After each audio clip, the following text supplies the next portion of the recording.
Welcome to CEO Interviews, a production of Gorecom, in which we speak to small cap CEOs about what's happening at their companies.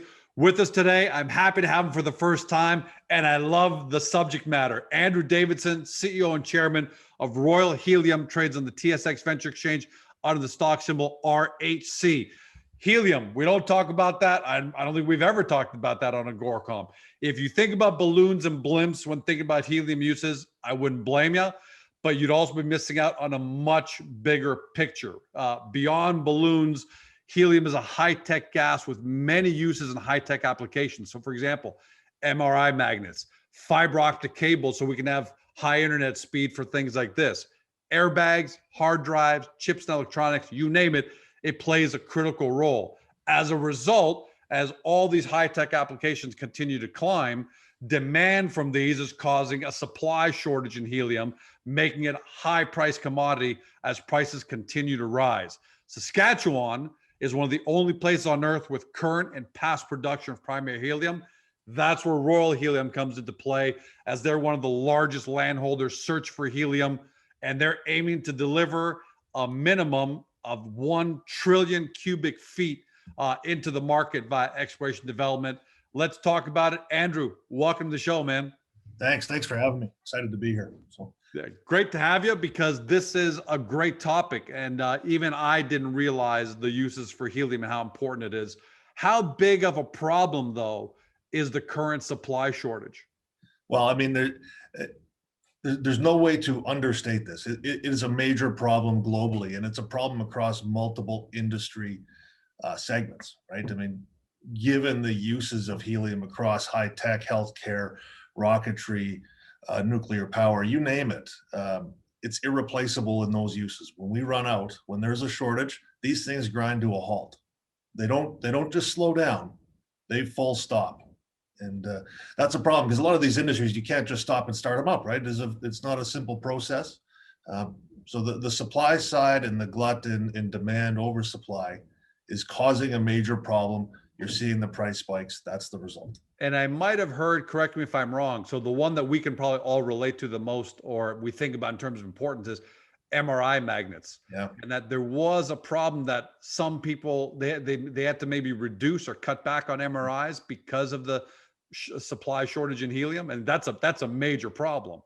Yeah, it is a major problem, and the healthcare segment doesn't do well with shortages of raw materials, and because these tests are critical, and the constant supply is a must, not a want, right? And it's the same across even scientific research and development. You see things like the Large Hadron Collider shutting down because they can't get helium, synchrotrons in the world going on. I didn't know that. All of that. I mean, and these are critical things. These are not consumer discretionary product type operations. Yeah, that's why I brought up MRI magnets. I go, okay, we could all do with using if the chips in our phones didn't get any faster, if there's a shortage, I could still use my Samsung for another 2-3 years. So it's not critical, but you're talking about real critical things. So, explain the reason for the shortfall. Obviously demand, that's easy to say. But it obviously must go a little deeper than that. So what's the reason, and what kind of impact is that having on pricing? Yeah, obviously demand plays a key role, and we can get into what's driving that. But the issue is supply.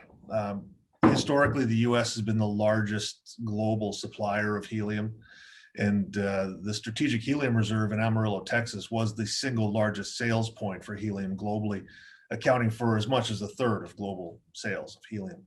And that sales from that facility are completely shut down. The strategic reserve has been pulled off of the market, and there's really been nothing to replace it. So you've got an industry with tight supply demand metrics already, where a third of the supply just got yanked off the market with no chance of it coming back. It's a wonder, though, that this doesn't get more media coverage, given how important helium is to the economy. Well, you know what? It gets more coverage than people think, but it gets coverage in different places. So it's, Scientific Today or Physics Now that are covering it extensively, but the readership of that is right, quite very muted focused compared to something that's going to be in the Globe and Mail. It should be in the Globe and Mail. It should be on the news. It's just not. We're doing our part to change that, because the industry is critical to the continued development and continued health of everyone around around the world. It's a global industry, and the supply side problems remain, and they remain, exacerbated here in North America specifically. So for you guys, as far as your economics go, look, I know you don't want to cheer a supply shortage and have problems, Yeah. but at the same time, there is some benefit to the price of helium rising. I've never seen a price of helium. I don't see it quoted anymore. And I'm sure 98% of the people watching or listening to this don't either. So what does the price for helium look like over the last, I don't know, year or two into today? What's that look like? Sure. Well, yeah, you're not going to find a price on helium. It doesn't have a quoted price. It's all dealt Okay. with on long-term contracts between the producer and the purchaser. The last publicly available price was from the last auction from that strategic helium reserve, and it was $280 US per MCF. For every 1,000 cubic feet. So How the does same way that natural compare to gas is where it priced. was a year ago or 2 years ago? Yeah, and so that was in 2018. The year before that, it was 130 roughly, and the year before that, it was 100 roughly. And now all the pricing information we get is anecdotal because it is a tightly held industry secret, but it is above the $280 US. The global average seems to be around the $300 to $500 US, depending on when you entered into the long-term contract. And on the spot market, it just gets parabolic. I mean, we've heard stories of $1,500. Unbelievable. So clearly there are new projects and well, I shouldn't say that, but usually they say the cure for high prices is high prices, because that means George Com says, hey, I'm going to go try and find some helium. I'm going to try and take advantage of this. So supply increases, prices come back to normal. But I don't know, is that what's going on right now? Or is it really hard to find helium? What kind of supply is coming online in general? And then we'll talk about what you guys are doing. Yeah, so the answer to those two questions are yes and yes. There are companies trying to start up like we did 5 years ago and get a foothold here. But the tricky thing with the helium market is it's not everywhere. It's not like natural gas where you can go find a deposit of it in Pennsylvania through fracking technology.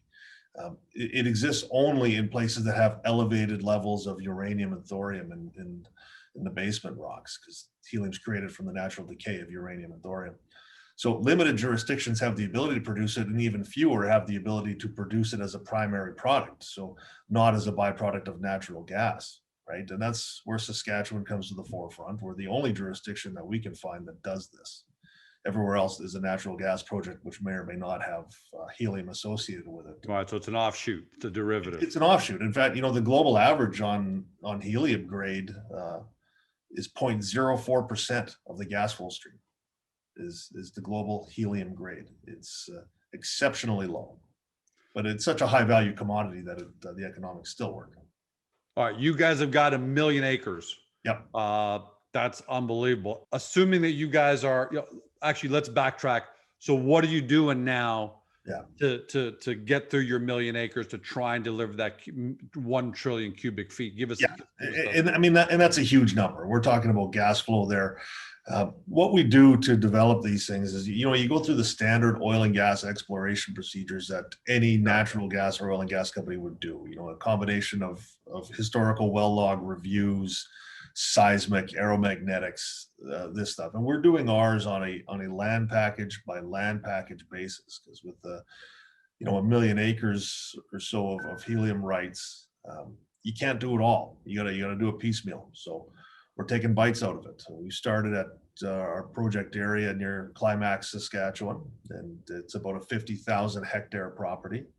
We have that information, the aeromagnetics and the seismic and the well logs, over about a third of it. And so we just finished drilling our first 3 wells there. They're in the completion and testing phase now, and we're just waiting with bated breath to see what the helium cuts come back at and the flow rates, et cetera. But that's how you build and develop these things. You start with land. You can't do anything without it. It has to be in the right jurisdiction. It has to have the right geology subsurface. Pure and simple. Once you have that, you just step out and de-risk until you're into the production phase. What are the economics like on helium? Because I'm sure that's something a lot of people think about at home, because we all have a general idea of economics for gold and economics for other things, but no clue. So what do the economics look like? And what have the past economics been like in Saskatchewan? Because obviously there's a reason why you're there. Yeah. So, I mean, in the past, we're one of the few jurisdictions, as I mentioned, that can produce it, or the only jurisdiction as a primary helium well target. But our wells specifically, we model them out. They pay back in 6 months. 6 months from when you Wow. turn them on, they pay back. And we have the benefit of having a history of wells here going back to the 1960s that have produced helium in Saskatchewan. So we develop our models and our type curves for wells based on actual helium wells drilled in our neighborhood. So we have a lot of faith in our numbers because of that. And what it shows is the wells last beyond 10 years. They produce helium for 10 years plus. And so when you pay back in 6 months, you're looking at 9.5 years of of green on top of that. It's a pretty unique situation. So in terms of cash flow, we model it out at about $3 million per year per well, and the ability to drill hundreds of wells. And what does it cost you to drill a well to get it to that point? $1.5 million. Wow.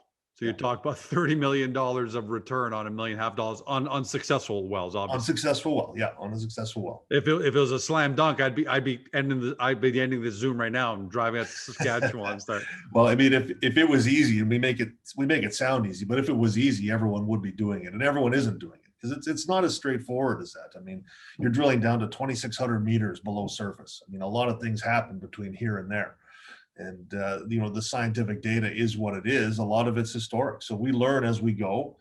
But everything we've done to date has sort of proved out our geological thesis. Everything's been confirmed as we've drilled these wells. So that gives us a really good warm and fuzzy over how this project is going to work out.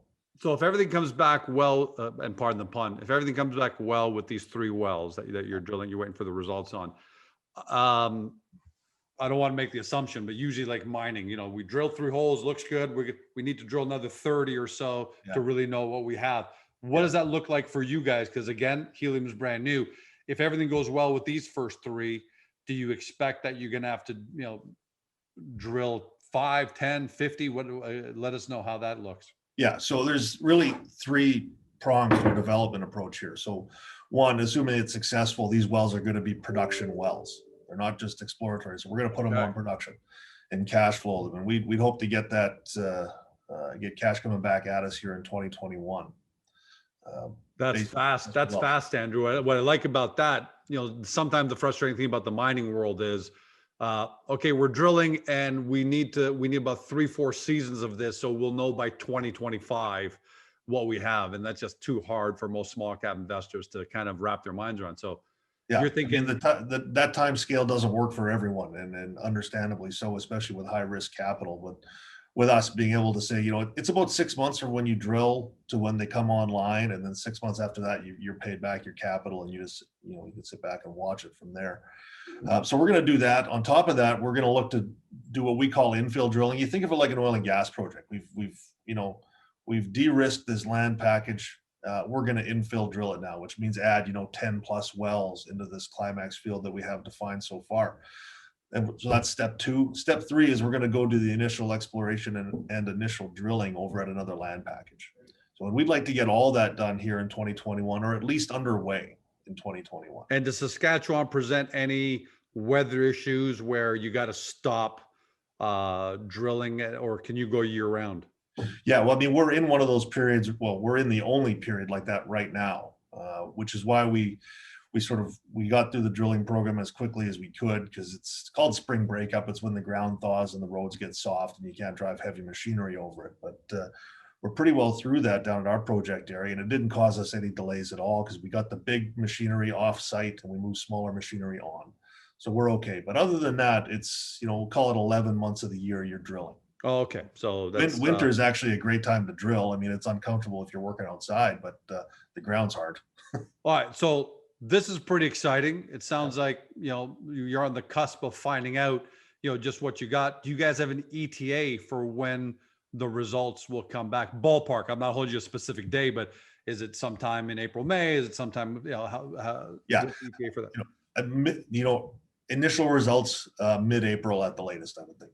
All right. So we're right around the corner. So we're right around the corner. And then from there, there's some additional testing you have to do, some more secondary flow rate testing. And, you get some more helium tests done along the way just to confirm it. in that period of time, we'll be talking with, industrial gas companies about partnering with us on the production and processing side, so that once we have the final package of information on every well, we know exactly how we're going to process it and exactly who we're going to sell it to. And from the time that you guys determine, okay, well A and well B, thumbs up, well C maybe didn't work out, it's about 6 months from that point to Yeah. get them cash flowing. Yeah. Yeah, that's fine. What do you guys plan to do with the cash flow? I naturally, some of that's going to go right back into the ground, obviously. But it sounds like you guys are going to be generating a lot more cash flow than you might need. So Yeah. I'm just throwing this out there, but has there come a point where you dividend some of that out to shareholders, or do you just keep putting all that back into the ground? Well, initially, it's all going to go back into the ground. I mean, I'm a major shareholder myself. I like dividends; they're fun. But for now, until we prove up enough fields, and we'd like to get to the point where we're building big processing facilities here in Saskatchewan. And what happens there is you take over more of the gas marketing side, and you open up global customers, right? So for now, we're dealing principally with the U.S., but the more we develop, the more wells we have on, the more production we have on, justifies making the big investment in processing and liquefaction plants, and then shipping wherever we want to. So it sounds like a lot of juniors say, "Hey, George, we're going to drill, we're going to develop a resource, but then we plan to sell." Yeah. Or JV. It sounds like you guys have really big plans to do most of this on your own, bring in some partners, but it sounds like you really want to go right up the vertical, vertical integration. Very, very much so. I mean, we'll certainly look to bring on partners at some point. With the amount of land we have, we're not going to get to it quick enough if we just do it on our own. And raising $100 million to go drill 90 wells, it's a tough sell for a junior company, even one like ours, which has had some pretty significant growth over the last 12 months. But from there, we're going to get to a size where people can't ignore us. I mean, the helium industry isn't going anywhere. And it's a natural slide in for oil and gas companies looking to expand on their ESG programs, securing cash flow so it's not so, single commodity focused in terms of risk on demand. It's a natural hedge there. So I think we get to the point where people are going to look at it and say, okay, they want to be in the helium business and we're the best way. You said ESG there, I think. Yeah. So is helium considered more of a clean gas? Yeah, 100%, especially in Saskatchewan, because we don't produce any significant methane with it whatsoever. I mean, principally, we'd be producing it with nitrogen, where nitrogen would be the driving gas. And so there's no greenhouse gas effect to nitrogen. That's great. It gets vented to the atmosphere. So really, you're producing a gas subsurface, a completely inert gas with no impact on the environment whatsoever, which is going to serve other environmentally friendly industries like nuclear power, for example. Could helium ever be used as an energy source, or is it just? Oh, I mean, one of the most unique functions of it is the fact that it's completely inert. It's non-combustible in any way. Okay. Yeah. So that's and it's used a fair bit because of that, specifically in the rocketry sector, right? Where it's used as a counterbalance gas in some fuel tanks as fuel's expended, helium's inserted to keep it in balance because it won't ignite. In fact, that's how helium was first discovered on Earth, was drilling natural gas wells in Kansas, and they went to light the gas stream on fire and it wouldn't light. That's the first helium discovery in North America. It's like the opposite of we've discovered fire. We have not discovered fire. Exactly. Yeah. One, Tom Hanks, I've made fire, and this guy Casey is I haven't made fire, and they're both equally significant to the history of the world. How many wells do you want to get up to so you get Royal Helium to the point where you say, yeah, we're a major player? I mean, listen, I'm sure you want 1,000. Yeah. What's the number that you need to get to start being considered a major player? It's not that many, frankly. If we get 15 wells online producing, we're a major player in the helium market here. That would be more than anyone else would have on production in Saskatchewan, certainly in Canada for sure. And as a pure helium producer, probably North America. But I would like to get to the point where we have 30 wells on production over the next, 24 months. Wow. I was about to ask that very question. How long will it take it if everything went well? Not perfect, but you're telling me, and I was going to ask you, how long will it take to get up to 15 wells? But Yeah. you're saying if everything goes okay, no major surprises, you could be up to 30 wells in 24 months. Yeah, for sure. I mean, Unbelievable. there's no significant impediment to drilling. I mean, in Saskatchewan, we're essentially drilling oil and gas wells. Sure. The permitting is very straightforward. We've got a great team of people that are involved with that process for us. So it's when we got our permits here for these first 3 wells, I think it took 3 weeks from application to receipt. So Andrew, why are more people doing this? Don't get me wrong. I'm not saying it's easy, but Yeah. the economics seem great. You don't got to go hunting all over the world. It's like, hey, Saskatchewan's a really good place to be. Congratulations to you and your team of Royal Helium for, it seems like in the small cap, and not that I don't know of anybody else, seems like in the small cap world, you guys have a real lock on this. Why aren't more companies, chasing helium?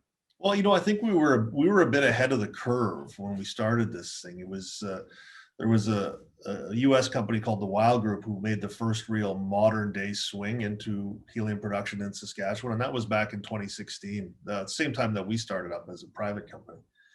But between us and them, and then our much larger private company neighbor, North American Helium, we've secured the lion's share of good-looking acreage in southwestern Saskatchewan, and that's southwestern Saskatchewan is really where the historic production has been.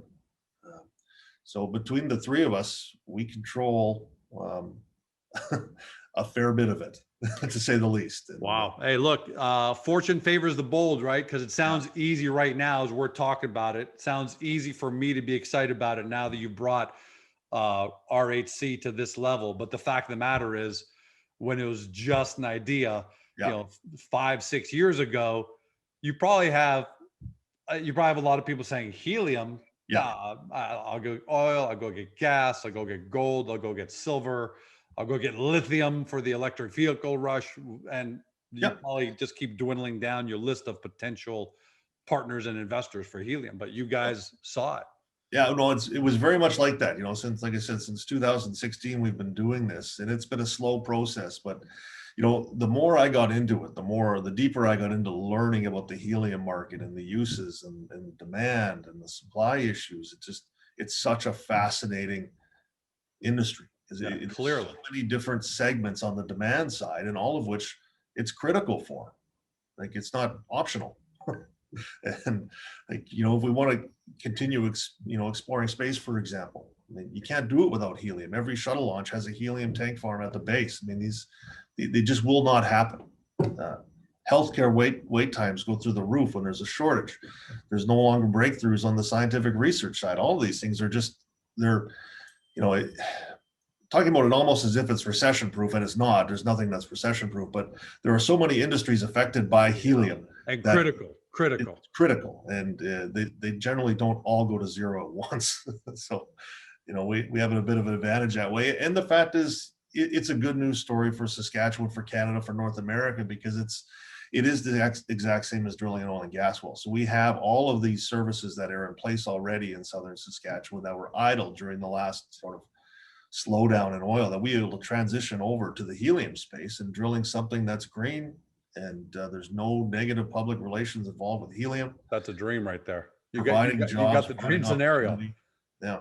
So I mean, the RMs in the towns that we operate in and nearby are just ecstatic that we're there. So, last question for you: distribution. So everything goes well. You've got 30 wells online. They're all doing great 24 months from now. And by the way, for everyone at home, we're still saying that hypothetically. All right. Yep. So make sure you guys do your own due diligence. But if everything goes well, distribution. Obviously the entire planet needs it, but would you just obviously the US market is probably your primary market, and would that be all you need? Because it's got to be expensive to transport around the world if you got to ship to China or certainly initially it's US only, and that's simply a function of facilities. Right now helium is produced in Saskatchewan, is put in helium tanks, and it's driven south of the border where it goes to end sales point or to a liquefier in the US. So that's where we're going to be for the next little while. Once we get to a scale where we look at building our own large scale processing facilities, options open up. as to where we go. And I mean, we've had a number of meetings with groups out of Japan, Germany about sourcing supply and Already. already. Yeah. Oh, wow. Okay. I didn't even think you'd be at that stage. I just figured, hey, well, let's wait until we get the helium and then we'll just put up our sign and everyone will come calling, but they're already calling, Andrew. Yes. And I mean, that's what sort of set the hook for me on this industry in the first place. Back in, 2016, 17, when we were just getting started, my phone rang and it was a call from Bethlehem, Pennsylvania, and it was Air Products International calling me to talk about helium. This is a Fortune 50 company globally calling me to talk about helium before we had anything. And that's when it sort of the light went on and said, okay, this is a really big deal. And all of these major industrial gas players have been in touch with us about purchasing gas we produce. It's so fascinating that way that they contacted early. Like a couple different Japanese groups have come to meet with us. It's really Andrew, this sounds exciting, man. I mean, really, and I don't say that very often, but you're right there.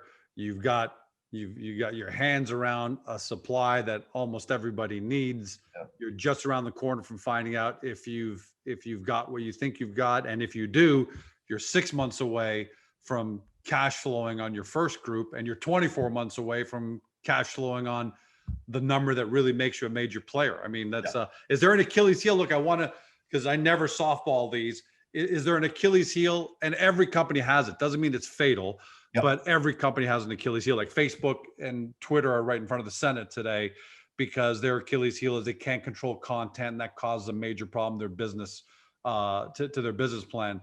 What's the Achilles heel for you guys? Just geological risk, frankly. I mean, Right. We at the end of the day, we are exploring here still, and until we're exploring. So we're drilling wells down deeper than most people have drilled in Saskatchewan, and trying to produce a gas that no one's tried to produce here. So I mean, there is geological risk. That's the biggest issue. That's taken off the table to a great degree with our early exploration efforts, showing that there should be gas produced down in the basement, showing that it should be trapped. Then it becomes drilling risk, and that's manageable. There's so much drilling expertise here, but and that's got to be difficult for you guys. So you must have a fantastic team, because unlike drilling for gold or other commodities where there are just set ways to do it, you've got data from other drills and you can kind of compare notes. Yeah. You guys are kind of an orphan almost. So you've got to have a crack team there of guys and gals, a team of people that really know what they're doing. Oh, absolutely. And so we've got a great geotechnical partnership set up with a group in Saskatoon, with a couple of groups in Saskatoon actually. And then on the drilling side, we hired some consultants out of a small town called Carlisle, Saskatchewan, who sort of have a reputation of, if you have a trouble well or a difficult well, these are the guys you call. And so we've been dealing with them, and they've just been fantastic. Every time there's a potential issue that pops up, they're all over it. They've got it solved before it even really happens. So it's been terrific that way. So, Andrew, congratulations on what you guys have accomplished to date. We know it's still early and you still have some proving to do in the market. betcha. You've definitely positioned Royal Helium in a way to give it the maximum probability of success. Now it's just a case of getting those results in mid-April. And going from there. So it's March the 25th today, and I know that because it's 200-year anniversary of Greek Independence Day. So I know. So we're 3 weeks away from having you back ballpark to talk about how these results come in. Yeah. So it's really it's near term between now and then, for sure it is. And we're all we can do as a company is get it ready to the point where if it succeeds, it's ready to go and go and go. And that's what we've spent the last number of years doing is building this vehicle such that it can take advantage of the success that we're expecting. Done a pretty good job of that. We got a good group of shareholders, a great board and management team that are supportive of what we're doing. They understand the risks, they understand the upside, and that's a good recipe for success right there. Yeah, that's about as good as you can get, right? You can't guarantee. You got to put yourself in a chance. Even the best football coaches will tell you. Bill Belichick will tell you he can't guarantee a win, but he puts his team in a position to have the best opportunity to win. And it definitely sounds like that's what you've done along with your team. But look, you're the CEO, you're the chairman. so you're everything starts from you, and you've done a great job, man. Well, thank you. Yeah, it's all about taking risk off the table to the greatest extent possible, understanding that there's still a lot of it left at the end. And being an entrepreneur myself, though, I can only imagine the risk that you took on back in 2015, 16. Yeah. I mean, that's when the risk was big, and you had to convince people to invest and come down this path. So it's nice for investors now to be at this level of risk. And there's still level of risk. Everyone at home, you got to do your due diligence, but it's nice to have it mitigated versus what it had to be 6-7 years ago. Yeah, absolutely. No, it's bang on right. Andrew, thanks for joining us, and can't wait to have you back somewhere around mid-April. Excellent. Thanks so much, guys. For everybody at home, you've been watching or you've been listening by podcast on Spotify, Google, Apple, your favorite podcast platform, to Andrew Davidson, CEO and chairman of Royal Helium, trades on the TSX Venture Exchange on the stock symbol RHC. For almost all of you, except for current shareholders, this is a brand new story, and there's a lot to absorb. So we've made it easy for you. Get to the Royal Helium Hub on Agoracom, go to the profile page, and we've neatly laid out everything for you in layman's terms there to really understand what the company's doing. But from there, link over to the Royal Helium website, and you can even see it right now, the URL right above Andrew's head there. Link over there, do your deeper dive, especially given the fact that results are coming in mid-April. You probably want to expedite that due diligence, but you've got to do it. We can't tell you what to do. Hopefully you discovered your next great small cap company. Thanks for joining us. Have a great day.